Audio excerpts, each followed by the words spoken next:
let's talk about gray area drinking. What it is, what it's not.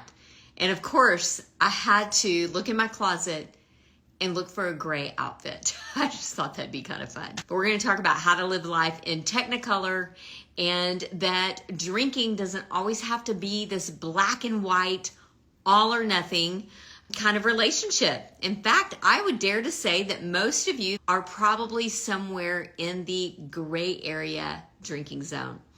So let me rewind my life. I knew, y'all. I did. I knew deep down, internally, beneath it all, that I had a really unhealthy relationship with drinking.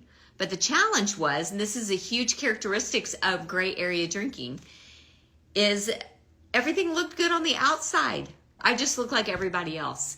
But the internal struggle was not, I thought, like anybody else. I thought that I was totally unique in the fact that I was wrestling with this part of me that wanted to drink less and part of me that wanted to drink more. Here are some definitions. If some of you out there are like, what is gray area drinking, Jen? Here's one definition of it, and there are many. Gray area drinkers are those who have a habit of drinking in social settings or when home alone. I did a lot of that.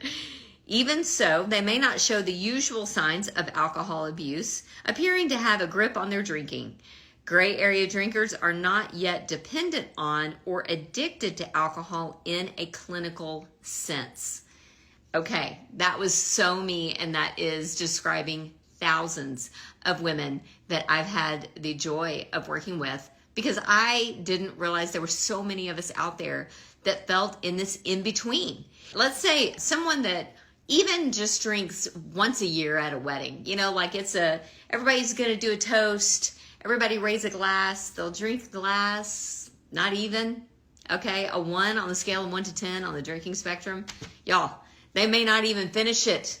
Someone who is on this end of the spectrum is like, take it or leave it. And I mean, they leave it 99% of the time. Then you've got the other far end of the spectrum.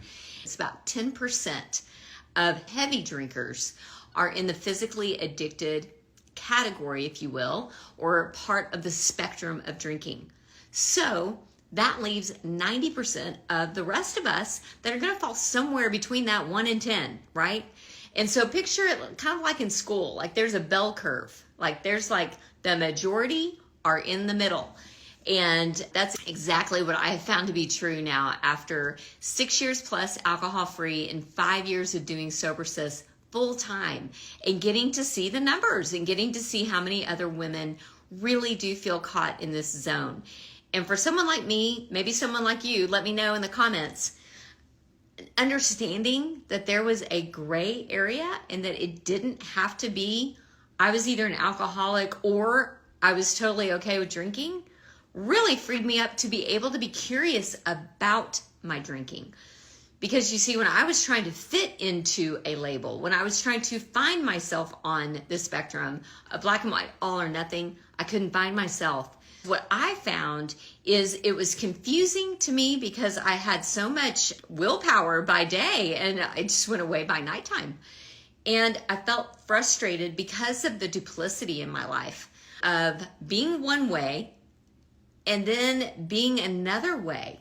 I felt a lot of shame around my gray area drinking. But because I looked like everybody else, that shame really kept me stuck because I felt very alone and very isolated in my shame.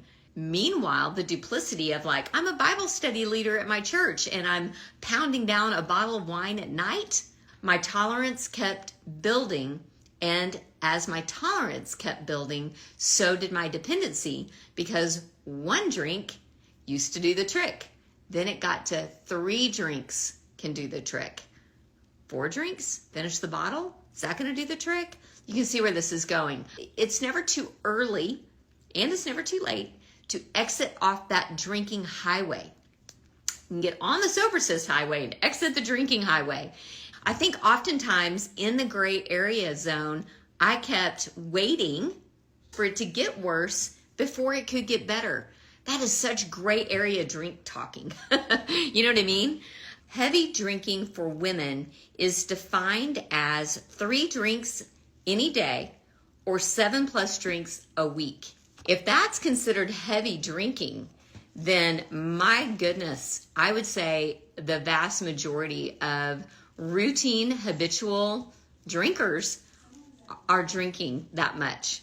I want to give you some hope. I want to give you some practical solution for this. And the first thing I wrote down, and this is absolutely true in my life, and let me know if it's been true in your life, is awareness. Just education. Just even knowing that there is a gray area, that you don't have to, quote, get worse before it can get better, that you don't have to have this huge, massive rock bottom. Your rock bottom may be a high bottom to somebody else, but it's your rock bottom. It's your wake-up call. The antidote to addiction is connection. And when I say addiction, I mean, I know that's a big word, but addiction is basically doing the same thing over and over again, even with negative consequences, and expecting different results. That's insanity as well. Because addiction doesn't make sense. It's like, why do I do the very things I do not want to do? That's because it's the hijacked or addicted brain when it has alcohol or any substance that takes away your sober mind. And that's why I'm so passionate about being sober-minded, being awake, alert, aware, and present in your own life, your own one life. So connection is key. That's a huge part of Sober Sis, is connection. This is relational. This is not just a program where you sign up and you just get a bunch of resources. This is about relationship. And I think that when we're honest in relationship with other people who get it, you're going to make it further than you'd ever make it when you were by yourself, trying to work this out internally like I did again for years. I would make a promise, break a promise, make a promise, break a promise, and nobody knew but me. It's terrible. Nobody knew I was even breaking my promises, but I did. And then the last but not least way to find your way out of this gray area drinking zone is to get the practical tools to live in the present moment, to live in reality. I was drinking in the gray zone. I was constantly trying to bend reality to make it what I wanted it to be versus what it really was. The good, the bad, the ugly, the highs, the lows, all of it. I was trying to alter it, change it. And the biggest thing that has helped me is finding practical tools that help me with anxiety. I thought drinking was helping me with anxiety. The opposite is true. Alcohol is literally pouring. It's like pouring gasoline on your anxiety. When I stopped the drinking, the anxiety went way down, but I also had to replace that coping mechanism with something else, something that was truly going to help me. That's a big part of what we're doing in Sober Sis. It's a part of my 21-day reset challenge and beyond. These are the things that we're drilling down into. It's not just abstinence or sobriety program or even a sobriety club.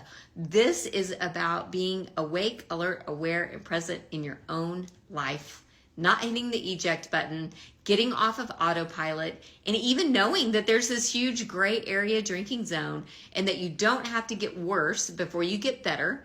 You can actually exit off the drinking highway anytime you want for any reason. Leave me a comment below this video. Let me know what's resonating with you. Let's keep some conversation going around this. Thanks for watching, and please follow for more.